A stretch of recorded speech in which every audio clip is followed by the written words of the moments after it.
ओम जयंती मंगला काली भद्रकाली कपालिनी दुर्गा क्षमा शिवा धात्री स्वाहा स्वधा नमोस्तुते। नमस्कार, स्वागत है आपका आचार्य वाणी में। मैं आचार्य डॉक्टर विक्रमादित्य आपके साथ हूं। ज्योतिष के दृष्टिकोण से तुला राशि वालों के लिए बृहस्पति का जो परिवर्तन हुआ है उसका क्या कुछ प्रभाव उत्पन्न होगा। बृहस्पति अस्त है और बृहस्पति के अस्त होने से अनेक प्रकार के प्रभाव उत्पन्न होते हैं और तुला राशि वालों के लिए तो बृहस्पति इस वक्त जो थे बड़े विचित्र स्थिति में इस वक्त चल रहे थे। एक जगह कुछ नुकसान करा रहे थे, कहीं कुछ लाभ भी देने के योग बना रहे थे। तो आपके लिए हम कहेंगे कुछ अच्छा कुछ खराब बृहस्पति का अस्त होना। लेकिन ऐसे में बृहस्पति का यदि आपकी बहुत इंपॉर्टेंट ट्रांजिट पीरियड में थे, बृहस्पति ट्रांजिट पीरियड में बिल्कुल परिवर्तन की तरफ अपनी राशि में बैठे हुए 12 वर्ष बाद इस प्रकार अवस्था में आए थे और फिर जाकर बिल्कुल ट्रांजिट से पहले पूर्ण लाभ, क्योंकि बृहस्पति आपके छठे भाव में बैठकर आपकी राशि से वो आपके दशम भाव को देख रहे थे। हो सकता है प्रमोशन के योग बनाने वाले हों, हो सकता है किसी व्यवसाय में पूर्ण सफलता देने वाले हों, हो सकता है सम्मान को कोई पद प्राप्त कराने वाले हों, हो सकता है कि अचीवमेंट कोई बड़ी देने वाले हों आपको, क्योंकि ये सब बृहस्पति की राशि के अनुसार से इस वक्त संबंध है। बड़े क्रिटिकल कंडीशन में बृहस्पति थे इस वक्त। मान सम्मान, राज्य, नौकरी, प्रमोशन, इन सब की स्थिति बना, धन की व्यवस्था, लोन पास होना, इन सब व्यवस्थाओं में बृहस्पति का खूब इंपॉर्टेंट रोल दिखाई दे रहा है इस वक्त। और ऐसे में बृहस्पति का अस्त हो जाना, लेकिन साथ साथ बृहस्पति एक भाव और भी देख रहे थे। बृहस्पति नुकसान वाले भाव को भी देख रहे थे, रोग वाले भाव में बैठे हुए थे, वहां भी कुछ परेशानी देने के योग बना रहे थे। तो अच्छा ये हुआ है कि ये सब चीजें रोक सकते हैं, यानी नुकसान, रोग, शत्रु, इन सब से आपकी रक्षा कर सकते हैं, लेकिन कहीं जगह कुछ दिक्कत भी दे सकते हैं। तो ऐसे में भाग्य का खेल है, एक्शन का रिएक्शन कहाँ किस प्रकार से प्रभाव होता है, वही ज्योतिष विज्ञान बड़े अच्छे सूक्ष्म दृष्टिकोण से समझाने का प्रयास करता है कि क्या कुछ प्रभाव है। बृहस्पति की विशेष तौर पर 3 दृष्टि मानी जाती है। हर ग्रह की एक दृष्टि तो होती है, सप्तम दृष्टि तो होती है, लेकिन बृहस्पति की दृष्टि पंचम और नवम दृष्टि भी मानी जाती है। और आपकी राशि के अनुसार से देखा जाए तो बृहस्पति पंचम से दृष्टि से जो थे विशेष तौर पर छठे भाव में बैठकर राज्य को देख रहे थे, नवम दृष्टि से धन को द्वितीय भाव को देख रहे थे और सप्तम दृष्टि से 12वें भाव को देख रहे थे। तो जहां कुछ खराब करते थे कुछ अच्छा भी करते थे। तो ऐसे में बृहस्पति का जो इंपॉर्टेंट ट्रांजिट, हम तो एक साल में तो हम उस जातक क्या होता है परिपक्व हो जाता, समझ जाता है कि क्या कुछ प्रभाव होने वाले हैं। ऐसे में बृहस्पति का सूर्य के साथ आ जाने के कारण से अस्त हो जाना, और विश्व के दृष्टिकोण से समझे तो अभी नया संवत आरंभ हुआ है। पिंगल नाम का जो पिंगल नाम का संवत आरंभ हुआ है वो विशेष तौर पर किसी प्रकार भी उसका प्रभाव जो है बड़ा विचित्र है। कहा जाता है शास्त्र के दृष्टिकोण से पिंगल नाम का जो संवत है विशेष तौर पर परस्पर विरोध उत्पन्न करने के योग देता है, टकराव की स्थिति उत्पन्न करता है, चाहे वो जातकों में हो, चाहे वो राज्यों में हो, चाहे वो सरकारों में हो, चाहे वो खासतौर पर पंतों में हो। तो ऐसे भय का वातावरण उत्पन्न करता है और खासतौर पर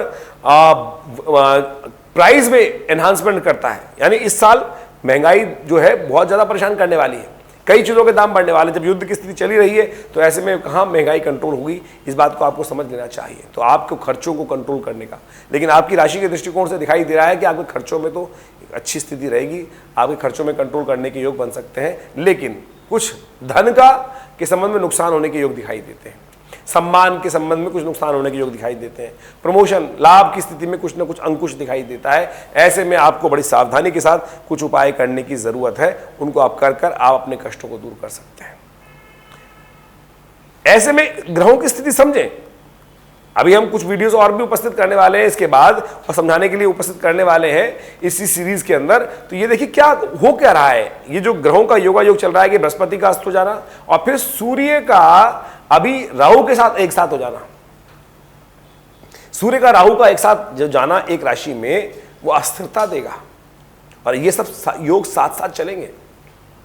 और ऐसे में शनि बृहस्पति जब परिवर्तन होंगे 21 तारीख पर, उन पर शनि की दृष्टि भी आ जाएगी।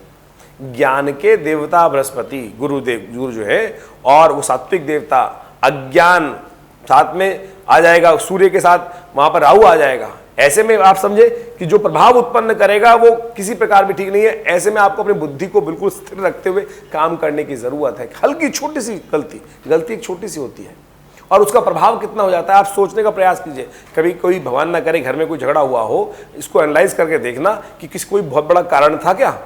बहुत छोटी सी गलती होती है, पता नहीं मुख से क्या निकला, और अभी हमने देखा भी एक बड़े नेता ने मुख से क्या निकाल दिया और क्या कुछ भयावह स्थिति बन गई।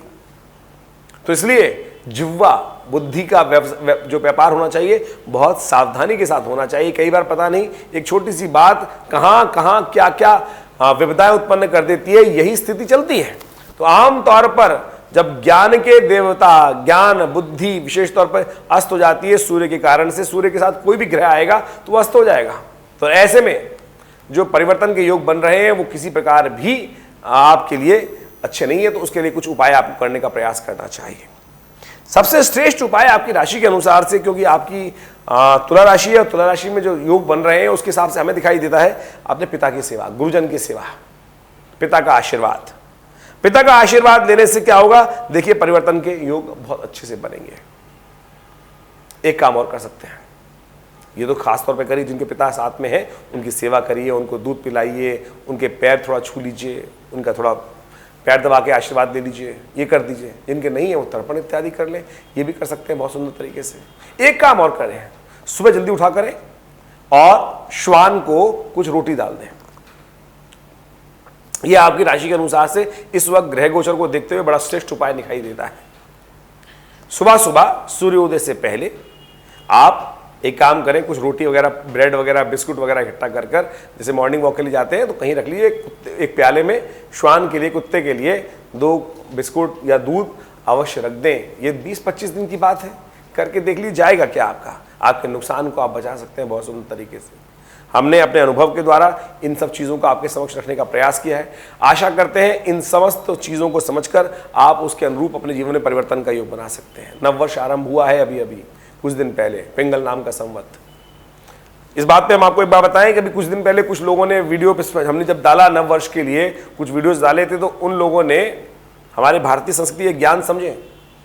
नववर्ष वास्तविक तौर पर ज्योतिष के दृष्टिकोण से भी होता है, वो चैत्र की प्रतिपदा से मारा जाता है, नव संवत आरंभ होता है। और संवत की संख्या क्या है, 2080। इस बार जब डाला गया 2080 तो बहुत सारे लोग बोले महात्मा जी शायद पंडित जी जो हैं वो भविष्य में चले गए हैं, 2080 की बात कर रहे हैं।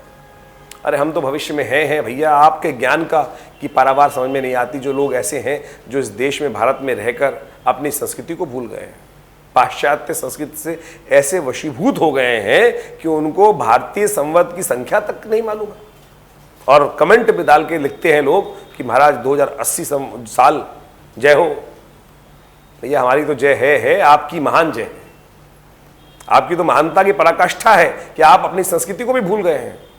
अंग्रेज तो चले गए इस देश से, लेकिन ऐसे लोगों को छोड़ गए हैं कि जो ना यहाँ के हैं ना वहाँ के हैं। वहाँ तो उनकी क्या पूछ है, वहाँ झाड़ू लगाने वालों की पूछ चलती है। लेकिन आप अपनी संस्कृति को पहचानें, अपनी संस्कृति को पहचानते हुए कार्य करने का प्रयास करें, तब वास्तविक तौर पर कल्याण का। ज्योतिष परिकल्पना नहीं है, ज्योतिष बहुत परिष्कृत विज्ञान है और हर चीज़ को बहुत अच्छे से मूल सिद्धांतों को, पूरा विश्व आज ज्योतिष के सिद्धांतों को समझ रहा है। हमारी काल गणना बिल्कुल प्रैक्टिकल है, लेकिन आज कुछ लोग ज्योतिष का मजाक उड़ाने का काम करते हैं।